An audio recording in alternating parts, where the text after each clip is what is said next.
Sekarang ni saya dah berada dalam fat fasting selama lebih daripada 24 jam lah. Sebab last meal saya pukul 2 petang semalam.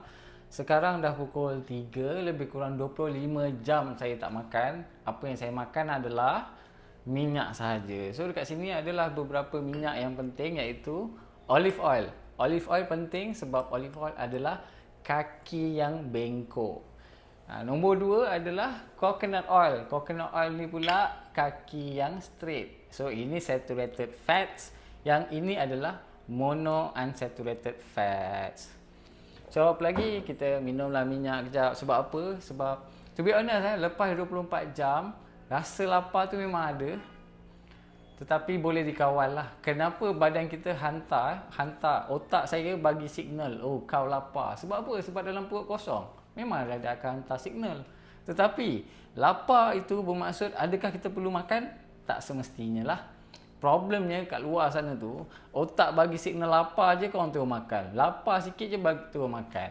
Dan signal tu dia bergantung kepada apa yang kita makan juga. Kalau kita makan makanan yang tinggi glycemic index, kita akan cepat rasa lapar.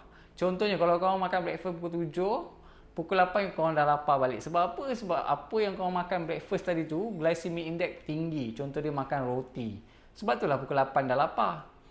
So otak you bagi signal dah lapar. So sepatutnya kalau pukul 7 you makan roti, pukul 8 you dah lapar. Perlu ke makan? Tak perlu pun. Badan bagi signal lapar, nak bagi tahu dalam perut dah kosong. Tapi wajib ke makan? Tak wajib. Okay. So kita akan gunakan sudu bersaiz tablespoon lah biasanya. Dan berapa banyak saya ambil? Saya akan ambil dalam 2 sudu. 1 sudu minyak bersamaan dengan 120 kalori.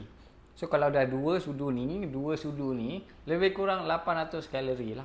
800 kalori ni bersamaan dengan nasi dalam 3 mangkuk. Kau bayangkan banyak tak? Banyak je. Tapi itu sehari lah. Kalau pagi you ambil 2 sudu, petang you ambil 2 sudu, kira lah 1 sudu 120 kalori. Yang ni mencabar sikit lah, minyak olive oil. Tapi okey je, saya okey je. Kalau kita dah biasa makan minyak ni, tak ada masalah pun. Okey je, tak adalah teruk mana pun. Okey, itu sahaja. Kita akan tengok. Lepas ni kita akan tengok pula GKI lepas 24 jam. GKI ni apa? GKI ni adalah Glucose Ketone Index. Apa yang kita cuba capai untuk buat fat fasting 72 jam ni, kita nak capai deep ketosis. Ketosis yang sangat mendalam. Bila you berada dalam deep ketosis ni, bermaksud badan korang tengah repair secara optimum. Saya suka cakap pasal kau nak sampai level mohsha tu, bukannya sekejap lah, tetapi bergantung kepada badan masing-masing. Ada orang puasa 30 jam dah sampai dah deep ketosis.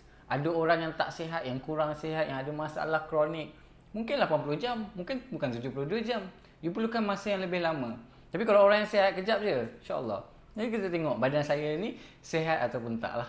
Apakah yang kita perlukan sewaktu nak check GKI kita? Nombor 1 adalah kalkulator lah.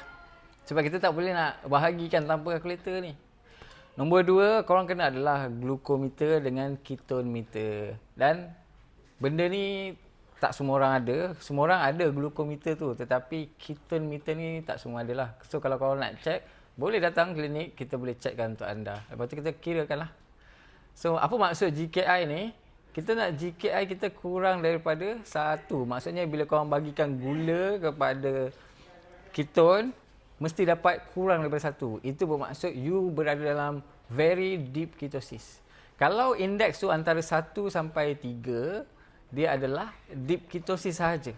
Lebih daripada 3 tu moderate ketosis lah. So kita nak target bawah daripada 1. Tapi saya baru hari ke pertama, 24 jam baru berpuasa buat fat fasting ni. Tak tahulah berapa level GKI saya. Kita tengok. Mana tahu saya ni memang badan hebat, dia cepat sikit dapat GKI rendah tu kan. Kita tengok. Okay, come. Macam bos. Alright, tak ada masalah. Boleh.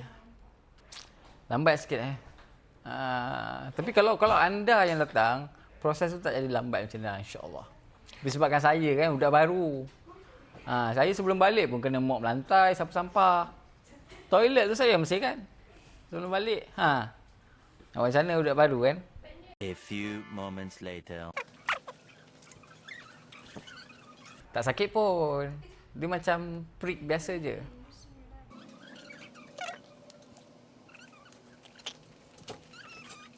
Tunjukkan dekat kamera. Belum lagi, sabar. Okey, dia akan ada masa dia. Ini gula. Itu biru ketun kan? Ketun Biru ketun. Yang ni ketun? Ada. Yang ni ketun?